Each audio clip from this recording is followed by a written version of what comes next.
Did medieval peasants really make hay in the summertime? Did they sing, "Bring it in the sheaves," when they brought in the sheaves? And did God really speed the plow? These and other questions will be answered right after this.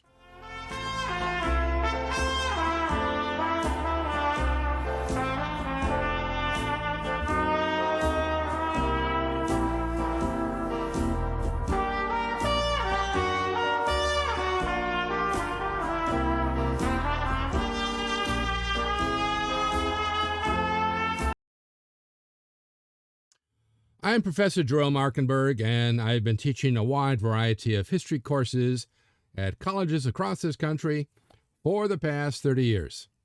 In this video, I'm going to tell you about the medieval agrarian cycle, or a year in the life of a medieval farmer.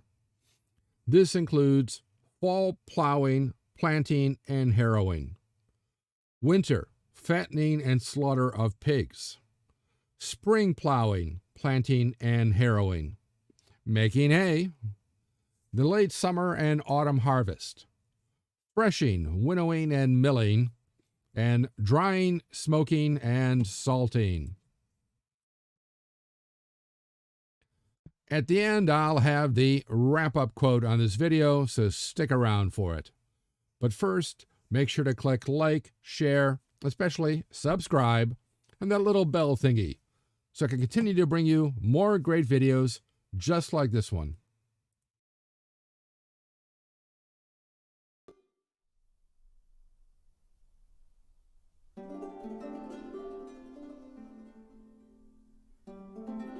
The medieval agrarian cycle began after last season's crops were harvested.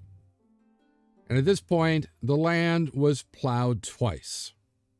Then winter crops were planted by a sower, and I don't mean to patronize anybody, but I've had numerous students misspell this. A sower as S-O-W-E-R, and he would sow with S-O-W. So planted by a sower walking behind the plow with a bag of seed at his waist, much like you see in these pictures here, 1, 2, and 3. Scattering handfuls of seed, just sort of tossing them out, followed quickly by a harrow, which is designed to break up any clods of earth that remain and cover the seed. After fall planting, there was little work to do except to gather the pigs from the forest, bring them in, fatten them up, shear and fold the sheep, and gather dead wood for fuel. Cutting live trees, green wood, was forbidden by lords who reserved the forest for their own hunting pleasures. So if you don't know what's going on, here they are gathering the sticks, the dead wood for fuel. Here, this guy is hitting and trying to get acorns and other nuts out of the trees, while the pigs were sitting there waiting to be fattened up.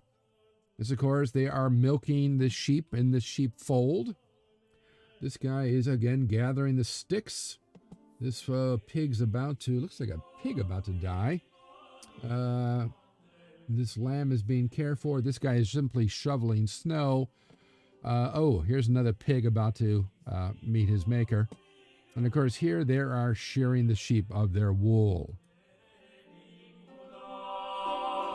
Winter in general was a time of death from the cold, mostly due to lack of warm clothing and proper shelter, brightened by midwinter feast at Christmas and New Year's Day. So you see here, the people, the sheep are in the fold. Birds are eating the seed. I suppose they should be chickens, but that's what they're doing. This guy is cutting down a tree, and hopefully it is a dead tree. Otherwise, he is in deep trouble with the Lord. This guy is taking bundles of wood for sale into the local village, or it might be a town. These, of course, are the beehives. And here is a woman and looks like 2 men warming themselves by the fire. Same thing pretty much is going on, except, of course, this little kid is taking a wee out here.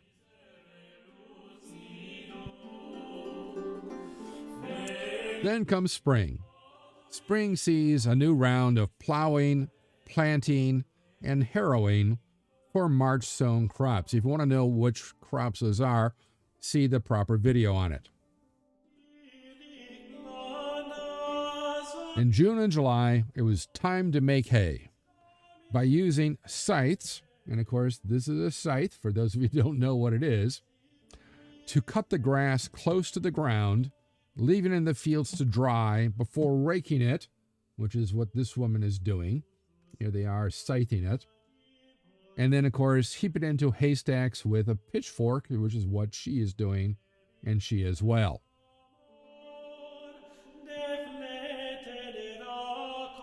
August saw the start of harvest with sickles. And again, if you don't know, this is the sickle. You don't really use the scythe on this one. With sickles, which left the straw in the field, that's why you don't want to use the scythe. You want to keep some of the part behind. You only want the seed part. So it leaves the straw in the field for plowing into the ground for fertilizer, so it would naturally become a natural compost. Now, harvested grain, once it's harvested, would be tied into sheaves and carted to a village granary with a two-wheel cart. Why a two-wheel cart? See the video on that. And there at the granary, it would be first threshed with a flail. And that is what they are doing here. The flail on the threshing floor. And you have to sort of beat it. Now, the trouble with most of these grains, there's an outer husk. And the husk is not really edible. Think of it like, if you're more familiar with it, as a peanut. Yes, you could break open the shells of all the individual peanuts. That's going to take you a long time. If you got a lot of bulk to do, a different method is used. One way is to simply flail on it with a flail. So you smash it. The idea is to smash the outer shell, or the husk, as it would come out. Then, on a slightly breezy day, and this method goes back to probably 4,000 or 5,000 BC. It's typical from around the world, at least in the old world area. So on a slightly breezy day, not terribly windy, the grain is winnowed. There's like a little filmy thing around the seed itself. And here it's called chaff. Again, think of it as your peanut. The peanut has this little film around it. And of course, you don't want the film. You're not going to eat it. You're not going to put it into your food. But you have to separate it. Separate it by hand. It's going to take a long time. It's a real pain. So instead, you put it in these baskets, which is what they're doing here and here. There's a bit of a close-up. And here. And you would toss it into the air. Not terribly high, just a bit. The idea is the breeze will separate the chaff, the inedible part. The chaff will blow away while the grain will fall back to the winnowing floor. You probably just keep on doing it until it looks like everything has been separated. Now, that alone, with peanuts you can eat on your own. Wheat, seeds, and others, more difficult. Now, you will keep some behind because you need to plant it next year. There's no feed and seed store to go to. So you would have to keep some behind. And then the part that you are going to be either giving as a kind of tribute, your rent to your Lord, or due an obligation, or to keep for yourself, you need to turn it into flour. So you'd have to mill it. This is a tedious, difficult job, which was left to women until mechanical mills using animal wind or water power appeared. Again, the old method, you see this from around the world. You simply take sort of a kern, which is a sort of somewhat, not almost a hollowed out or a flat stone. You put the grain on it, and then you put another big rock on it, kind of like a rolling pin. It doesn't have to be round. It's helpful if it is. You just sort of grind the grain over and over again, until it's ground into a flour. This can take you 2 or 3 hours to do what you need just for the day's work, day's flour. Anyway, that was left to the women in a patriarchal society. Otherwise, you can take it to a mechanical mill, and then between two large stones, the stones would do it for you, and then either an animal will do it by pulling it around, or a windmill, which is what you see here, or a water wheel. And again, you see that here. Trouble is, mechanical mills were so expensive to put together that only the Lord could normally afford it. And the Lord, of course, always wanted to recover his or her or their cost. And the way they did it is a obligation, another obligation due to the peasants called suit of mill. Now, I've covered most of the dues and obligations in a different video. This was not mentioned in that video, but this is still one of those dues and obligations. And in this case, not just the serfs, but the franklins were forced to use it. And there are hand mills.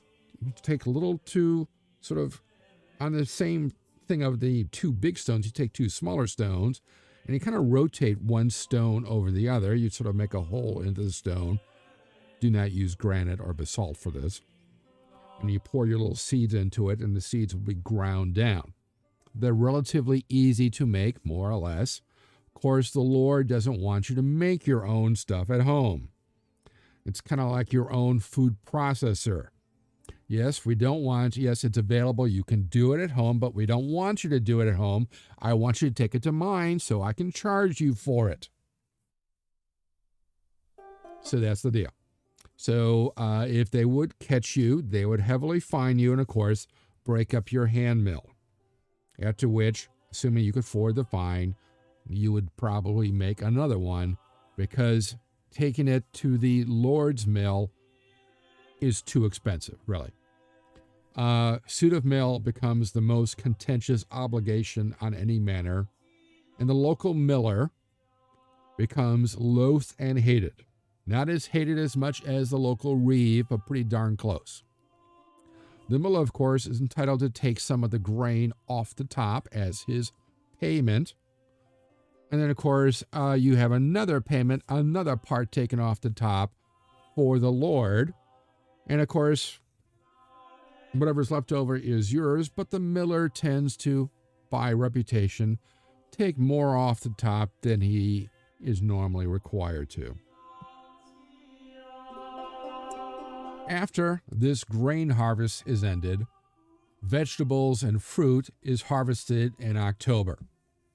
And then the cycle would begin again, giving regularity to seasons and years. And what they're doing here, of course, this is the berry, or it could be a grape harvest. This is the cucumber harvest. This is the bean harvest. This guy, see, is carrots, the carrot harvest. This is the leeks harvest. And these are the watermelon harvest. Now, if you want, the really big problem in any pre-modern society is how to preserve the food. So drying is a key method. And you dry out grain, grapes, raisins, figs, lentils, beans, and some fruits. You couldn't make jams or jellies as many could do today or in the past because there's no sugar. There is some sugar by the end of the Middle Ages, but it is still way too expensive to use for this. Lords might, but nobody else would. Another way to preserve meat and fish is to smoke it, though there is heavy use of fuel in a smokehouse to do so, which usually makes it far too expensive for most peasants, though, as I mentioned in another video, they would often hang bacon and maybe a ham up in the rafters of their house, because a lot of the smoke from the hearth fire would waft up there and stay. It was not a very good way to preserve it, but it was better than nothing. Again, you could dry fish by drying it out in the sun. Some of these, as we'll find out later in the video on medieval fish, what they used to eat, becomes as hard as a board. What was more commonly used to preserve meat and fish was salting. and the large amount would be attained either through a salt mine or panning along the sea coast. And the salt trade had been a key component of trade pretty much around the world since the Neolithic era. And even their regular diet, salt is used all the time. Yes, today people complain you use too much salt because there's too much salt used today in processed foods. Back then, there is no such thing as a processed food unless it's salted down heavily, in which case you'd have to soak it for about a day to get the salt out. But if you have no salt in your diet whatsoever, you will die. So you do need some. And this is the agrarian cycle, the wheel of peasant farming. Not as much fun as the wheel of fortune.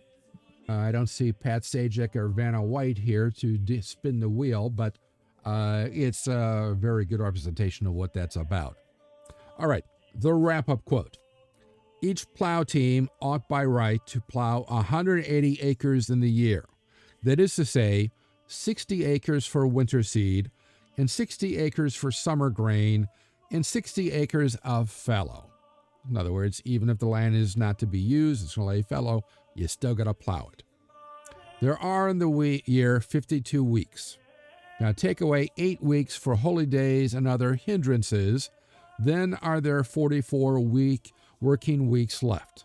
And in all that time, the plow shall only have to plow for fallow or for spring or winter sowing 3 roods and a half daily, and for second fallowing an acre.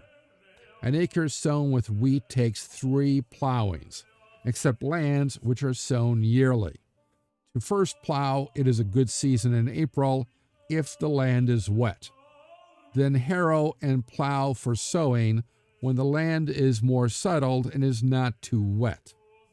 For autumn planting, sow your land betimes, so that the ground is well settled and the seed rooted before that the hard winter come.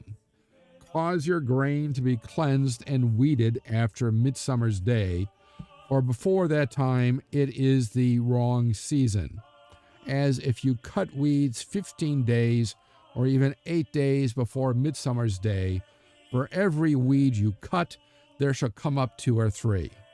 When harvested, let your grain be quickly gathered up and put into the barn. This is the Book of the Seneschal in 1275. So let me know what you think of this quote in the comment section below. Also, what you liked about this video, and what other historical topics or subjects you'd like to see in future videos.